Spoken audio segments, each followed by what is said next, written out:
Good morning and good afternoon, good evening, good night, wherever you are around the globe. You're watching Black Mental Health Matters.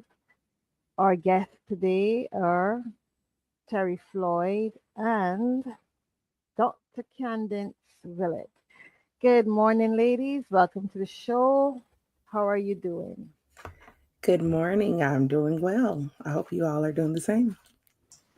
I am Yes, doing well. Thank you so much. yeah. Today's topic is on Black mental health literacy in Black community, building mental health literacy, sorry, in Black communities. I'm going to start off by asking this question. What does mental health literacy mean and why is it especially important in Black communities?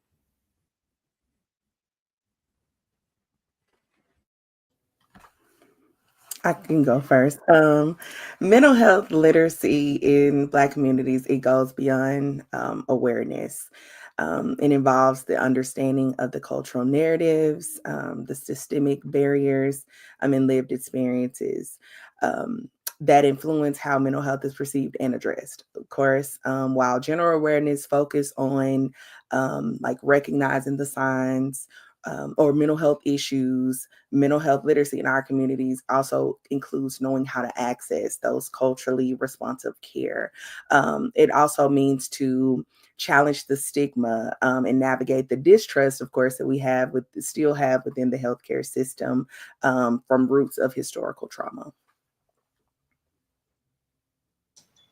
And to add to what Terry stated is that also we have to also be mindful that there, when it comes to the literacy portion of it, you have to also remember the knowledge gaps that we have in our communities, as well as the cultural differences, everything from the trust and the access in healthcare spaces that stem into those mental health and behavioral health um, um, arenas in mental health and healthcare, the misconceptions that we have, the intergenerational impacts that also happen along the generational gaps from our our baby boomers to what we call our Gen Zers, and we have to also be mindful of those and how can we communicate across those spectrums when we're communicating with each other,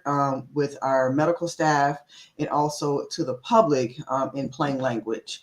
So it goes beyond all of those things that you will see normally in mental health spaces, but also taking it one step further with the cultural differences that we have in the Black community.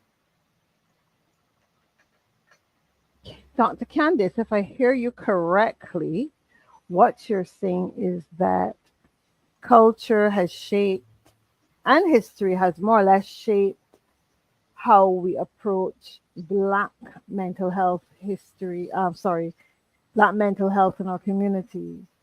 Can you elaborate on that a bit more by discussing the historical and cultural factors? Sure. So when we go back to the historical aspects of it, the stigma or the generational racism or systematic racism that we have occurred over the last 200 years, when it goes back to the slavery portion of it, when it goes back to those moments of um, our history in America, where we talk about the Reconstruction era, the Civil Rights movement, the movement that's going on now. So it's like all these things have been put in place where we really could not just stand and focus on our mental health due to all these outside factors that have caused us to kind of bury mental health, because we're always fighting for position in society, and we're trying to do that while we're disregarding our mental health. And so all of those stigmas that we have endured over these last few hundred years, we're still trying to find our place And sometimes I always say, you don't know who you are if you're always fighting for your stands. And so mental health comes along with that. And so like now, when we are focusing more on our mental health, it's still in the aspects of the relevance. Like, why is it relevant to us? Why is it more important for us? Why is self-care and seeking therapy a weakness in our community instead of being a forefront to have a real live discussion? And then when you bring in um, different other components to that, we have to also educate those game players as well, because if they're not informed, then they give misinformation. And so continuing to have those cultural talks, but also that information so they can talk to their audience in a way that they can understand, ask questions, and then also be able to take those actionable steps. Okay, when you say cultural factors, coming from the Black community, there are many diverse cultures, especially when you look at the North American culture, the Caribbean culture, and the varying African tribal cultures. Would you be able to go deeper into that in terms of how culture helps to shape our mental health views and how we address healing from certain stigmas, and as you say, that constant fight that does not allow us to really address our deeper inner emotion and spiritual challenges? Because when you talk about culture, there's so many different aspects of culture that will inform how we respond to mental health issues. Do you want me to take it, or do you want Terry to take it? Either one can take it. Whoever feels comfortable taking it can take it, or you both can share.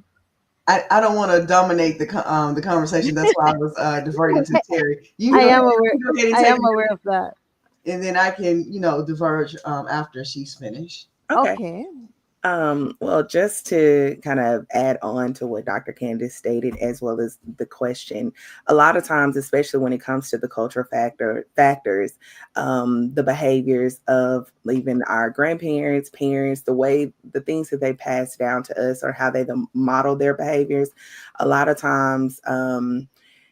To speak up and talk about like your emotions or things that you're feeling is a sign of weakness. And so a lot of and I think it would a combination of, regardless of the background, the tribes, that is something that is just kind of innate in us. It's like we don't talk about it. We have to endure. We have to show our strength. If you show any signs of vulnerability, if you talk about the way that you're feeling, then that's a sign of weakness, especially when based off of the systemic oppression that we have endured. We can't not, if anything is affecting us, we can't let other people see us. Like, if we're going to talk about it, if we deal with it in the house, or what happens in the house stays in the house. You cannot go outside and talk about it. You cannot share this information. What we are dealing with is our business. We're not going to share that with anyone else. Even if we're struggling and suffering silently, that's kind of the thing, or the norm of where we put on the cape, or say that we're strong enough that we can get through this, push through this, or even just pray about it. A lot of times, even within the church spaces, if anyone comes in, if they testify and they say that anything is going wrong, or something they're dealing with, they can't really explain it. Our solution is pray, in which there's nothing wrong with prayer, but at the same time, sometimes we need a little bit more. We need the guidance to go to a therapist, or have that deeper understanding of the feelings and emotions that we're dealing with. And so, with the cultural factors with the African American community, I think it's more so we just keep silent. We don't really talk about it. We keep it amongst ourselves, and that's what we've been taught. That's what's been passed down intergenerationally. And so, when it comes to how we shape our mental health, we keep that separate from like the physical. We can go to the doctor for the physical aspect, but if you say something, maybe you having feelings or having thoughts about specific things that comes from the brain, it's like, oh no, you don't talk about that because you don't want to be labeled something. And so even though there's more of a conversation about mental health, there's still that stigma where we're having a challenge and battle because we have that lack of trust and you don't want to tell your business because you feel like if you tell your business, then everyone else is going to look at you and judge you and your family in that space. And just to add on what to Terri said, I do, 100% agree, especially with the church aspect of it, where I have in my own experience where people, you suggest therapy or professional help, and they literally say, well, I'd rather go to my pastor and talk about it. Now, what I always suggest is that you can do that in conjunction with professional help. And I think also just going to someone that does not look like us to tell our business is another issue, the representation of it all. And so having that along with your pastor telling you one thing, and then you go into a professional and you're not really there to hear their opinion, but try to co-sign what their pastor is saying. But if they're going against what their pastor is saying, they feel that the professional help is not needed or they're not getting heard, when in fact you have put up a barrier so you won't be heard, and you shielding yourself from the overall healing. And so what I say is always do things in conjunction with. You don't have to do one or the other. And I think also creating those social circles, those safe social circles for yourself, especially in certain aspects. For an example, Black women have a lot of more social support systems than Black men do, and not because of anything that is mundane. It's just a simple fact that Black women are seen as going out and having those friendships and those other things that they can lean on, to air out. I won't say air out, but have those talks with other people freely, without being held back or putting up a barrier. Where Black men, they don't feel like they should be talking about their feelings amongst each other. They feel like if they can talk about a sports event, or if they can talk about how heavy they can lift a weight, that is similar to a woman saying, well, you know what, today I do not feel okay. A man cannot say that without being ridiculed. And you can see that on social media, especially in the Black spaces on social media, when we start talking about mental health. And so the cultural aspects of it, and when a Black man says that he's not okay, especially on social media, you can literally tell the misinformation and the ridicule that he gets, from men and women, on social media. So the cultural aspects of it goes far into just the church, the barbershop. It goes into those social digital spaces as well. Thank you, Terry. Thank you, Dr. Candice. Candance, sorry. If I'm hearing you correctly, what you're saying is that there are barriers to mental health literacy, and some of those barriers are cultural and spiritual. And in some cases, persons opt to go to the pastor who may or may not be qualified to handle the emotional challenges that the person is going through. Can you share with me some of the other gaps, especially in terms of knowledge and getting that mental health literacy into various segments of the Black community? Can you share that with me? Sure. I can go. I can take that one as well. I think number one, we can't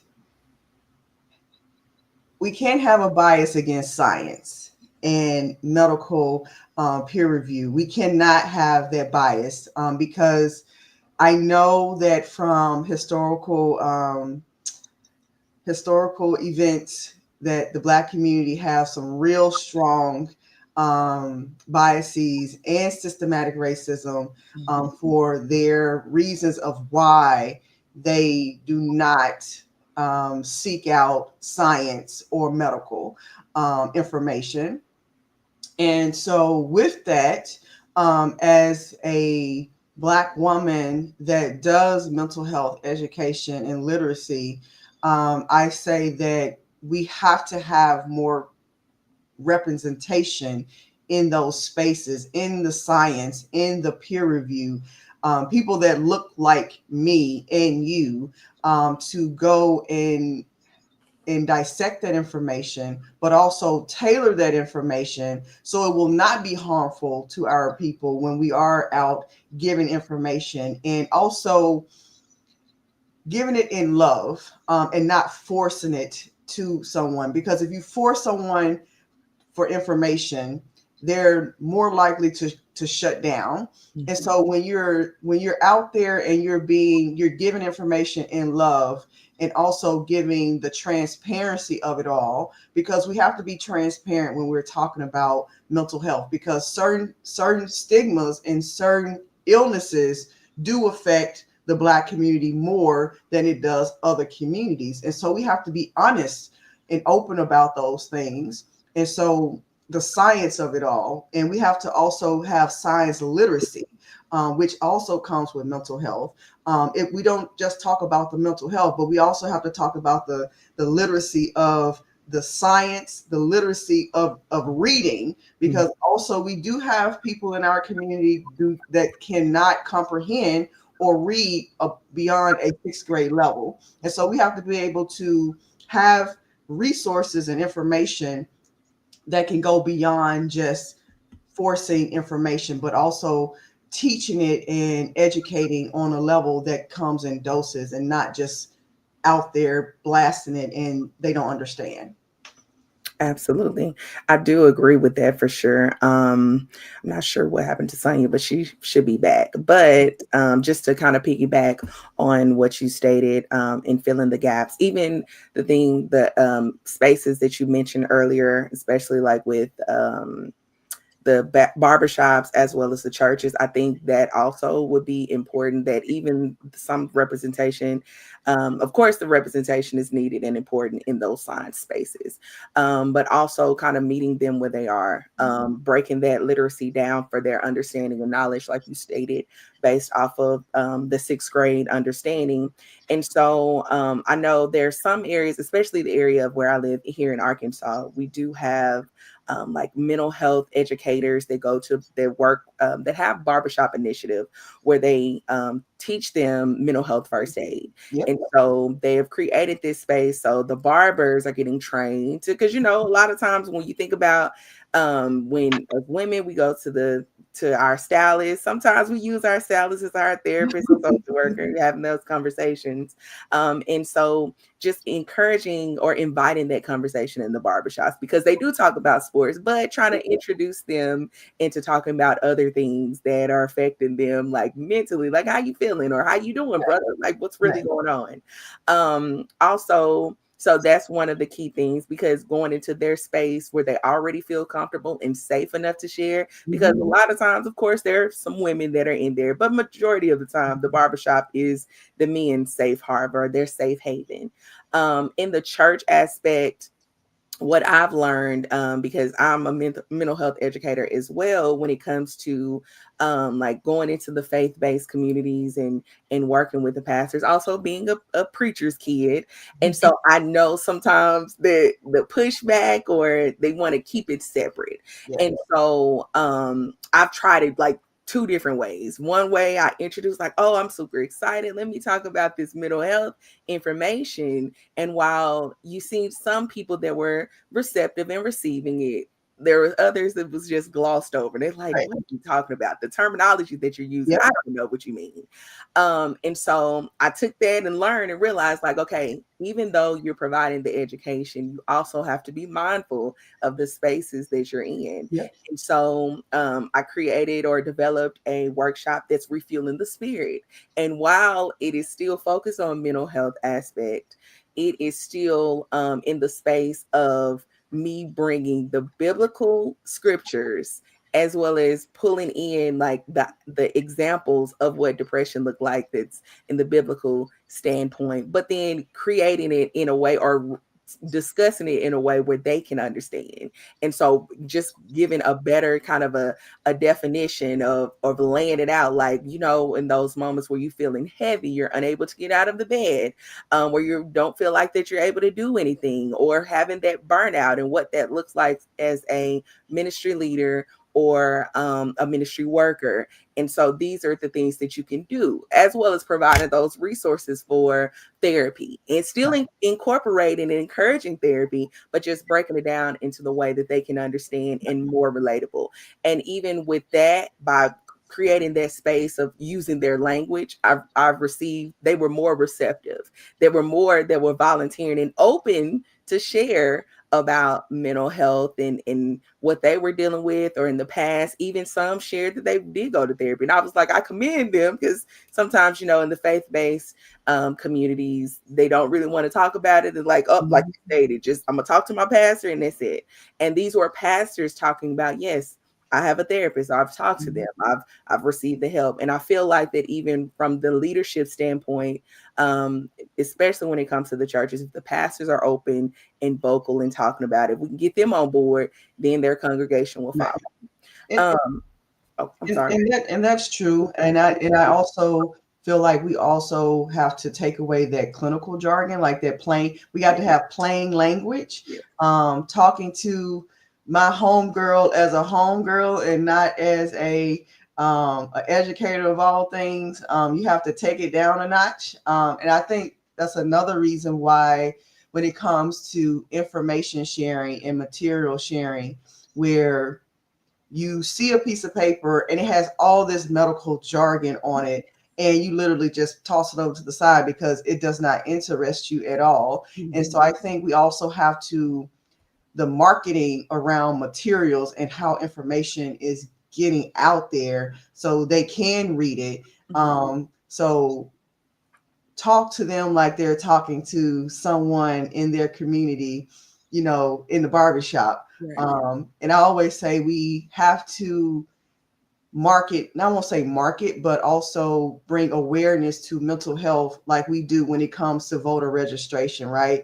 Like we go to all these places, all these hidden places, and we have the language that talks to them so they can understand it. We have to do the same thing with mental health awareness and education. We have to literally bring it down a notch and tailor to our communities, tailor to our audience, tailor to the community that we're going to. Because not only that, we have those, you know, those situations where the church, the barbershop, but we also are forgetting about those that are in rural areas, like African Americans and, you know, across the diaspora, across the African diaspora that are in rural areas that do not have access to anything. They have access to certain things. Some of them do not have access to internet.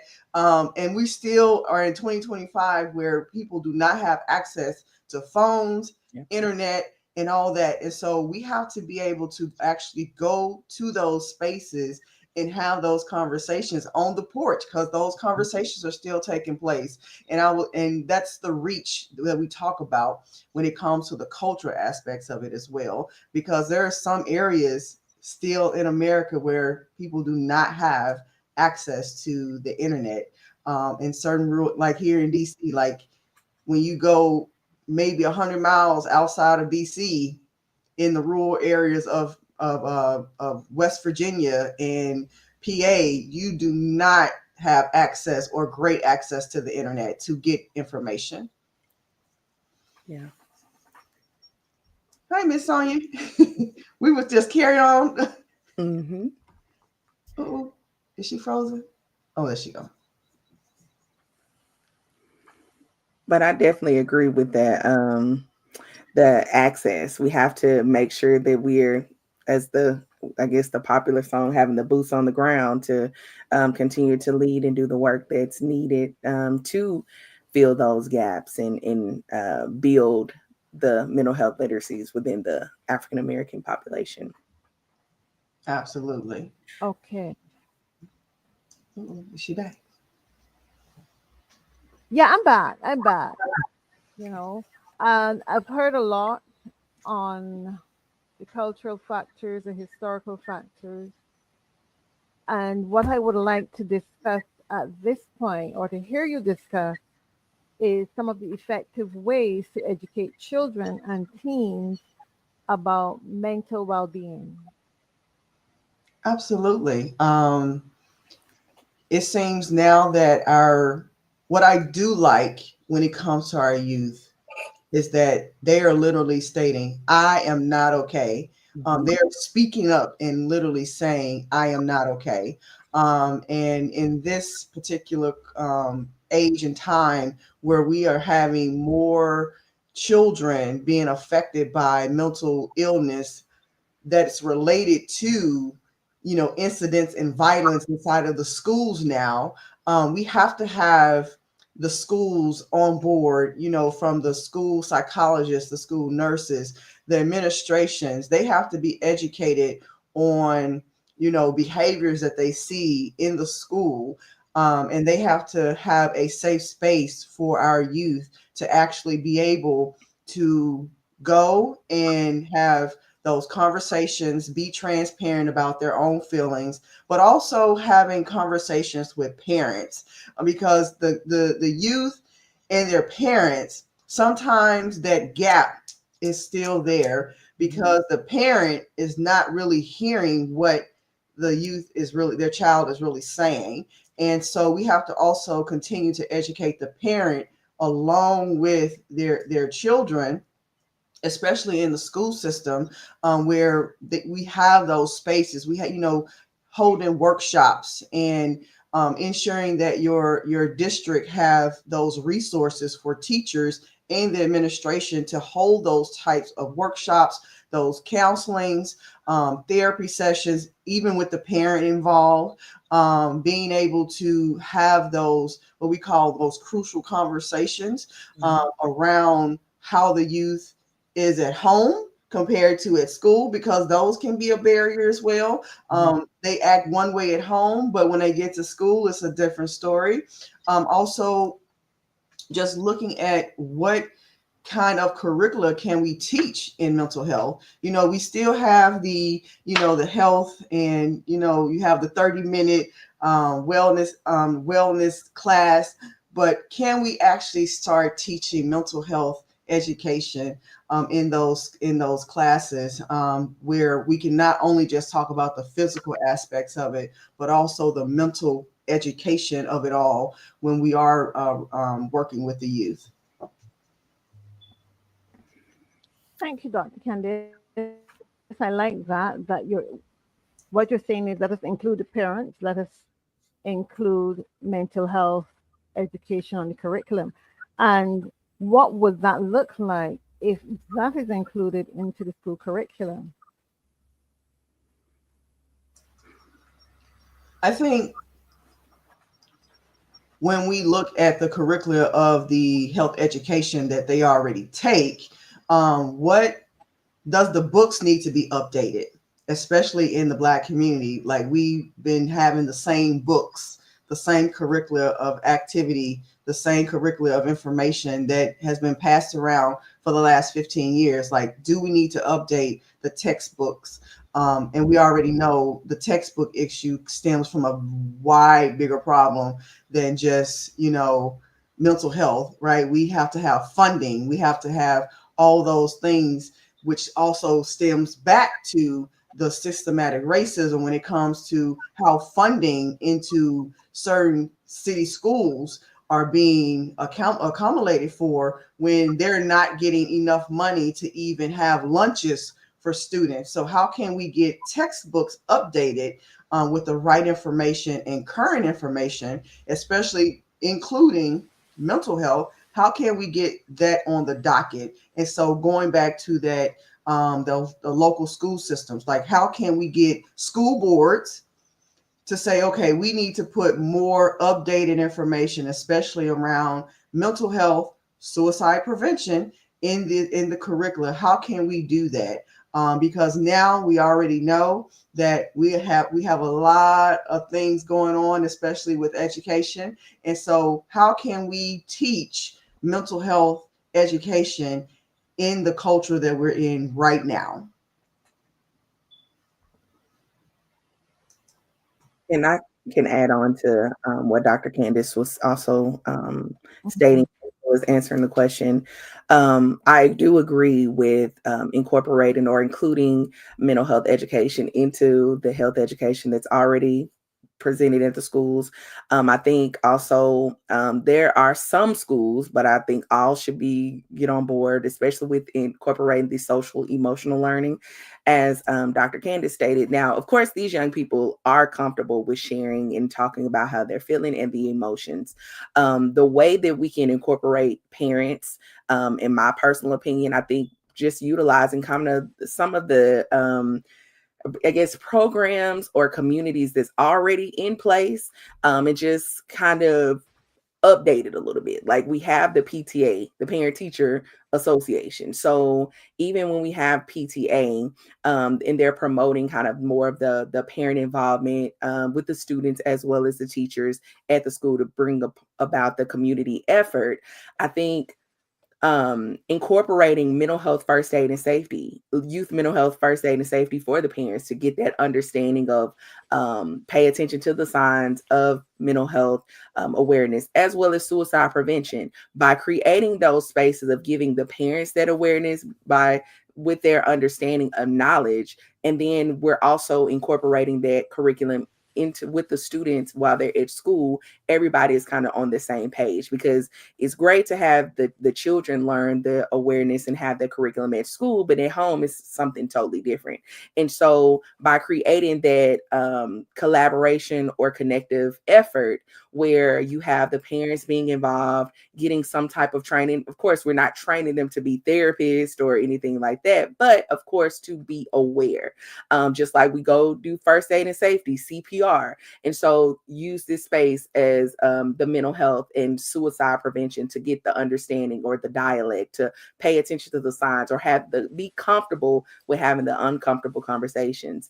And then I think the school should continue to incorporate or engage like family engagement night, or healing, or even if you don't want to say healing hubs, wellness hubs. And so we can say the mental wellness aspect and promote this. We have the literacy nights, we have STEM nights. So why not have a mental health night or a mental wellness night?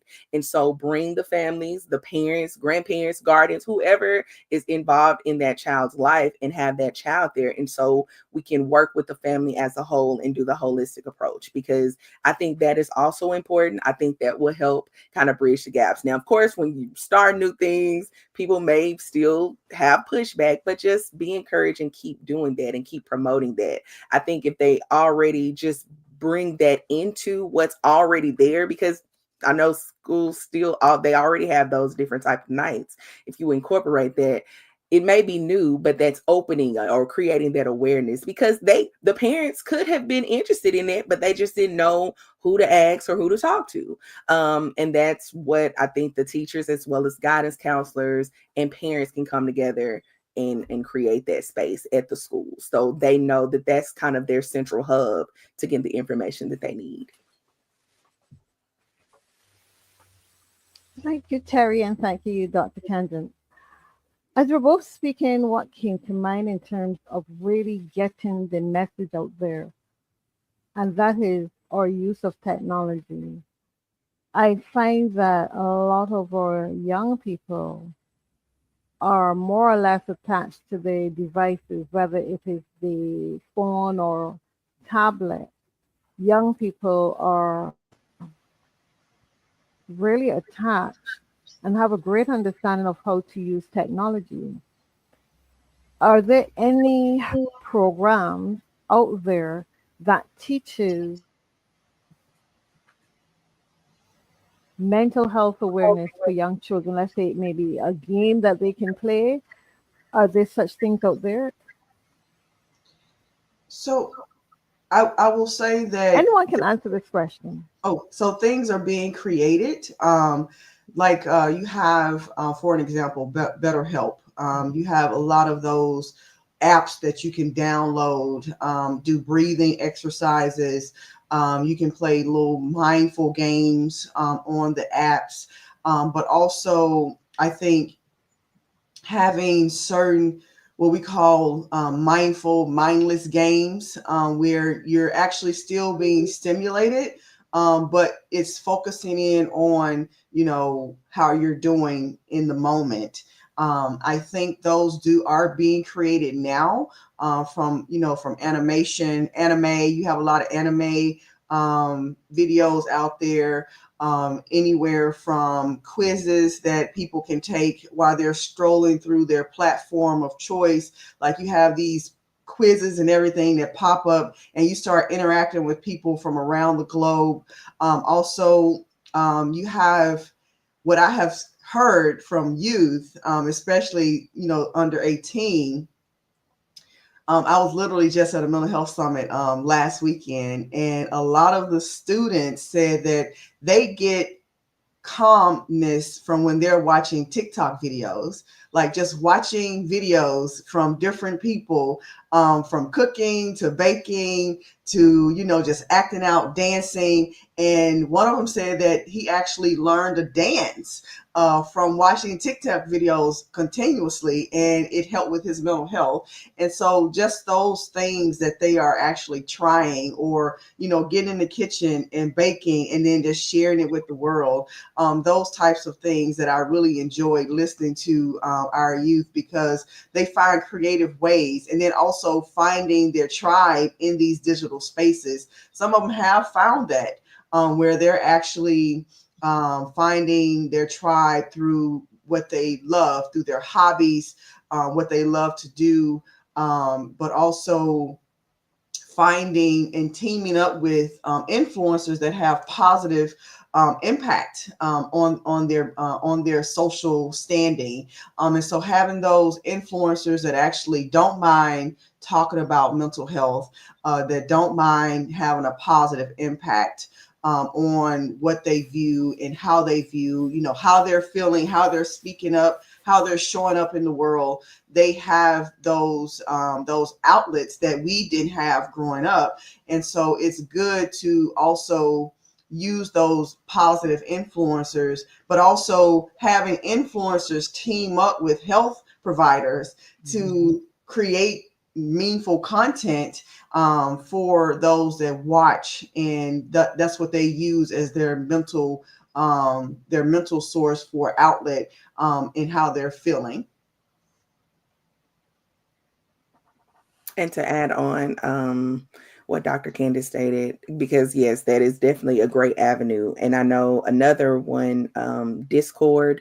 Sometimes they have the mental health servers for our teens to access and talk with individuals in expressing how they're feeling. Because Dr. Candace stated, this day and age, our young people are in Miss Sonia, you also shared that they're connected to their phones. So TikTok, Instagram, all of these different outlets, they utilize these, and they're building or developing their community where they are having those conversations and being open in talking about it. They're comfortable with talking about it and expressing it a little bit more than we were or are even now, some of us in our older age. So Thank you, ladies. I heard you mention the word avatars. Is that correct, Terry? well, I Did you say mentioned, that they're avatars they can use? yes, it's Discord is one of the servers or one of the gaming things that I'm aware of, or thinking off the top of my head, is another one I cannot remember, but it's also in a game space, where you don't see them, but they do create avatars and they're expressing their emotions and how they're feeling. So that's another kind of space, and I cannot remember the name of that game, but it's in the form of a gaming system. And Mhm. there are psychologists, mental health coaches, therapists that are also kind of the mediators or moderators in that game to kind of keep the control. But they have those conversations and talk about, have different psycho educational type of sessions, as well as the mindfulness and the breathing, the breath work, and things in that nature in that gaming system. Can't think of the game right now. I can see it, visualize it, but it's the name of the actual little gaming software that's utilized. I can't think of it right now, but there are more softwares as well as apps and gaming things, tools to utilize in regards to mental health education. and and just to add on, chat gpt, like that's crazy. You can literally have a whole conversation in Mhm. chat gpt around your mental health. I actually tried it out one day, and I'm like, whoa, this is crazy. And so, but you have to be careful with that too, right? So just be, they using all these platforms, but chat gpt have literally help some people as well. Like if you can't get in contact with your therapist, or if you don't have a friend to talk to, you can just type in, today I'm not feeling well, and they literally will say, prompt you, what are some tools we can give you to get over that hump, and they will literally list out some tools for you to go through your day, have a good day. And so those types of things, if you use the tool properly, Right. you will get the result that you need in the proper and positive way. I like that because the way I see the world going today is that if we can raise mental health awareness, if we can bring more and more people, especially persons from the Black community, into a safe space where they can communicate about how they're feeling, and not just communicate how they're feeling, but to share with others and to bring others along, to create healing circles. I think that this can bring about improvement for a lot of the Black communities in terms of poverty alleviation, physical health, improvement in physical health.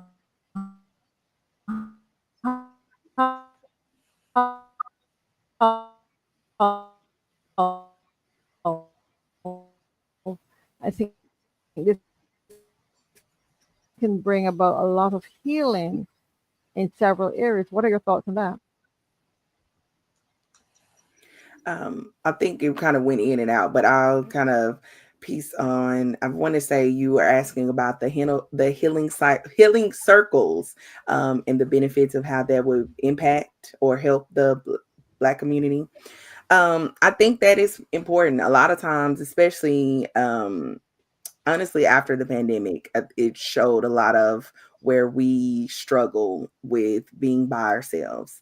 And so even with that, I think there was always something that we promoted more individualism instead Mhm. of community and being connected. It's not really that community or the village type of mindset that we had years ago, and the pandemic kind of brought that to the forefront. Even though we had to wear masks, it removed that mask to show like, oh, I'm fine by myself, I don't need anybody. But the pandemic showed, yes, we do need people, we do miss that, the village or the community. I think that's what's important. We have to remove that mindset of just doing everything on my own, or the individualism, especially in the Black communities where we don't want the help or we don't need the help in a sense. Mhm. And so the healing circles, having that support, creating those safe spaces where if I'm talking about what I'm feeling or what I'm dealing with, it's not no judgment. You are giving me encouraging words instead of using it to my disadvantage, or you for you to use it in my face or penalize me later on. I think that is definitely important, that to get to the understanding of creating those safe spaces of the healing circles or support groups where you're talking and expressing how you're feeling, and then having a licensed therapist, a counselor there, or even a peer leader that has been trained in that space, but of course still have the therapist readily available to offer other resources that's needed. I think that is important. I think if we collectively work together, as we kind of discussed or talked about earlier, while breaking their barrier of their language barrier to the understanding, have the conversations of the way that they understand and how they process or even communicate, that also helps with those healing circles, the wellness hubs, to create those spaces. And you want to continue to come back because you're looking for that support to continue to uplift and help you in the times that you need, and as well as building that mental health literacy to know this is where I can go, or I can refer other people to to these circles or to these groups that may need the help. If I'm doing okay right now, I can still use word of mouth, because while social media is great, we are aware that even in today's time, there are individuals that do not have access to the phones, to the internet, like Dr. Candance mentioned.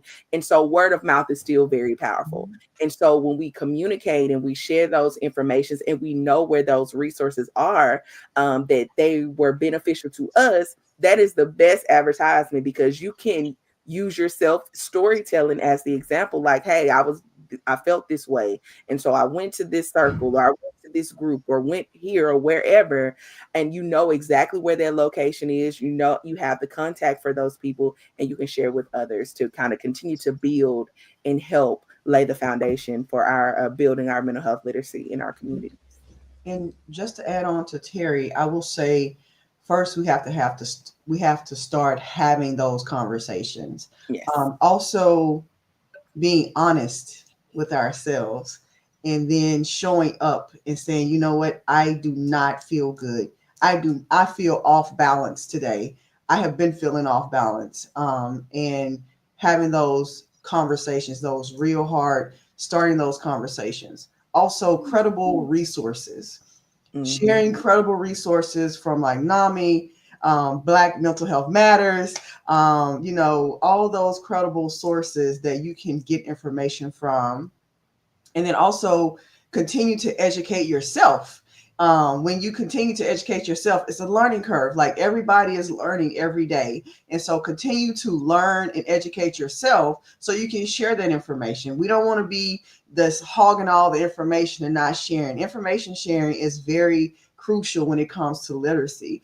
And if you see someone, especially with our elders and our youth in our community, we have a lot of elders that don't have that literacy. So for someone like me, when I see some elder that is struggling with even with health forms, I literally step over and say, ma'am, sir, can I help you? Can we sit down and talk about it? Even in the space, I don't know them. I literally just walked up and I saw that they were having issues at the counter, and the staff was not being receptive because they're literally saying they don't understand what's going on. Sometimes we have to step in situations and just help out, a lending hand, and also model those healthy behaviors. So if you have done the work, and you want to continue to educate others on the literacy of mental health, be a model citizen behind those behaviors, and also making sure that you're talking about well-being from a holistic standpoint, and sharing that information as well. Being able to talk about your self-care routines. What did you do to get out of that that rut of that bout of mental health that you were going to at that particular time? Also promoting supportive and safe environments for all to have. Does someone feel safe, talking to you about what's going on with them? And then also encouraging others to get help. One thing that I always say when it comes to mental health is that we do not actively listen. We listen to respond, to give you a resource, a solution, but also actively listening to the person of what they're saying. So we can say, okay, I know they're not feeling good. Let them talk, but then ask them, do they want a solution? Because sometimes they're just venting to you. And if you're just listening to give a solution, that can make them feel unheard, and they will not be open with you in the future again. And so making sure that you create those safe spaces. And then also, as Terri stated, post COVID, we have seen a bout in mental health rise up to the top. And we're finding that more people coming out the pandemic, especially in the Black community, have become, you're seeing more negative and toxic behaviors, arguing, just chips on your shoulder, individualistic viewpoints, like it's my, me, no community, right? And the I is twice, well, I guess twice in community, right? In community, so we have to be sure that we are actually, spreading our energies to educate one another, to uplift one another, to also be able to show grace, but also hold yourself and others accountable for the behaviors that you model.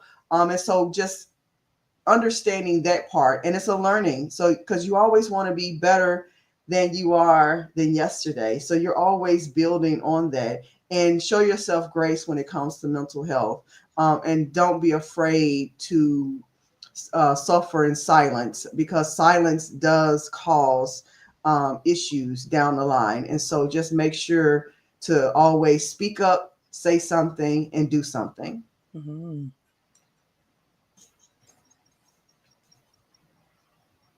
Thank you so much, Dr. Candace. We're coming close to the end.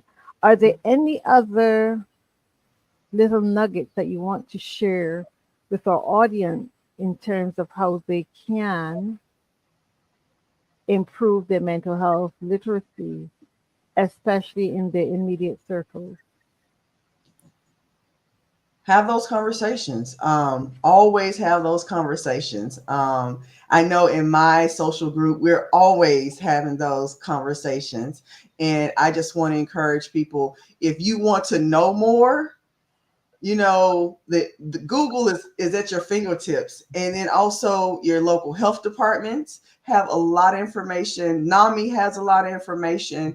Your state website, health has a lot of information. Mental health first aid is taught in every state. As I'm correctly, they do teach in every state. It's free.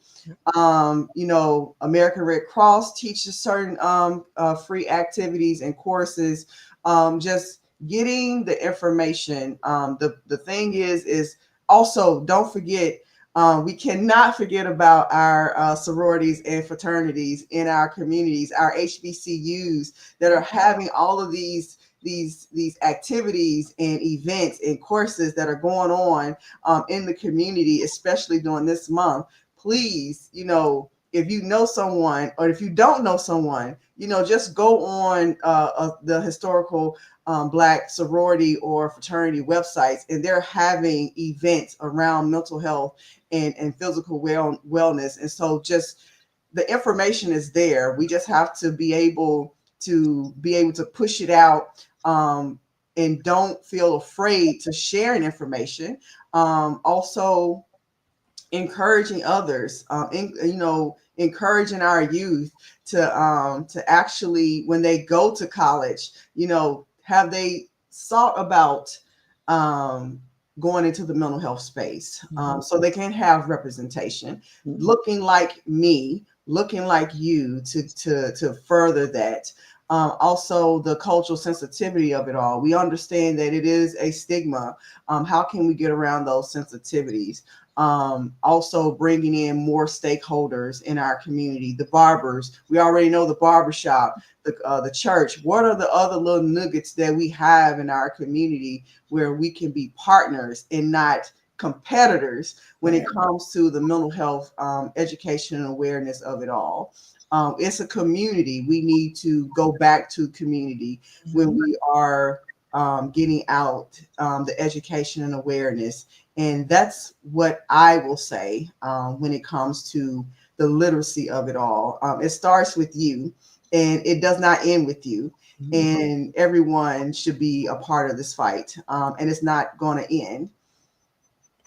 And just to add on, because I agree with everything Dr. Candace stated, but just like she stated, I will fully support and encourage. It definitely starts with us. Even if you're just sharing a mental health resource or a hotline, the suicide prevention or suicide hotline number on to your timeline on social media, if you're following Black mental health professionals as well as their pages on the social media, I encourage that as well.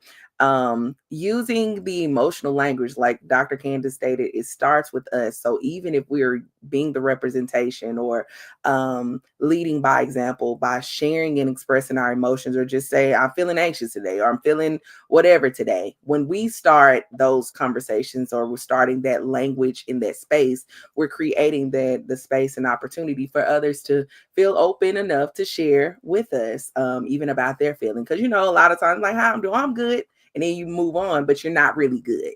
But so if we're creating that space and time to have those intentional conversations, that's definitely important.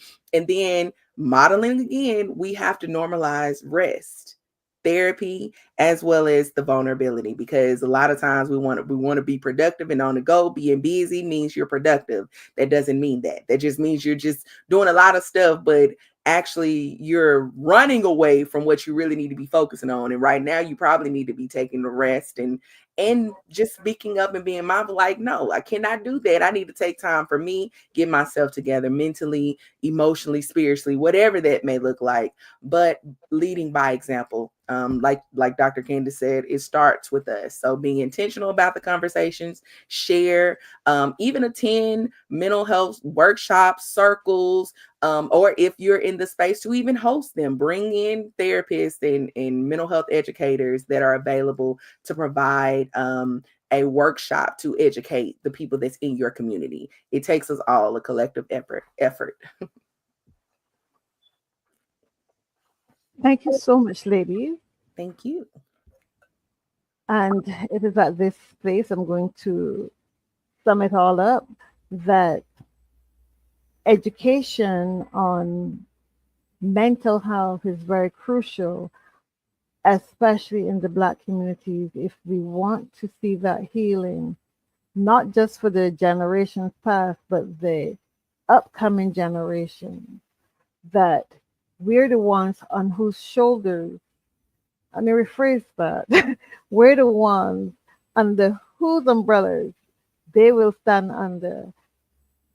And therefore, we have a very big task of making sure that we get that education out to persons in our community.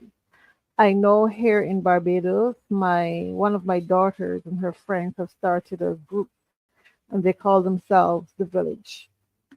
And as you were speaking about community, that came to mind, the village. That we really need to go back to that concept of supporting each other, where you don't just have young people getting together and figuring it out, but also persons from the other generation being there to, interact and give them the guidance that they are asking. And while it is great to Google a lot of stuff and engage in chat GPT and other apps on our computers and phones, there is nothing like that human element where we can sit in a sacred space and touch each other as needed. And that's coming from my theological background, laying on of hands. And sometimes we just need that to just touch and say it's okay.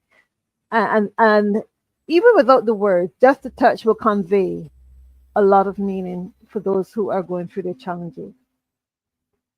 And with that, I would like to thank both of you, Terri Floyd, our behavioral scientist, and Dr. Candance Willet.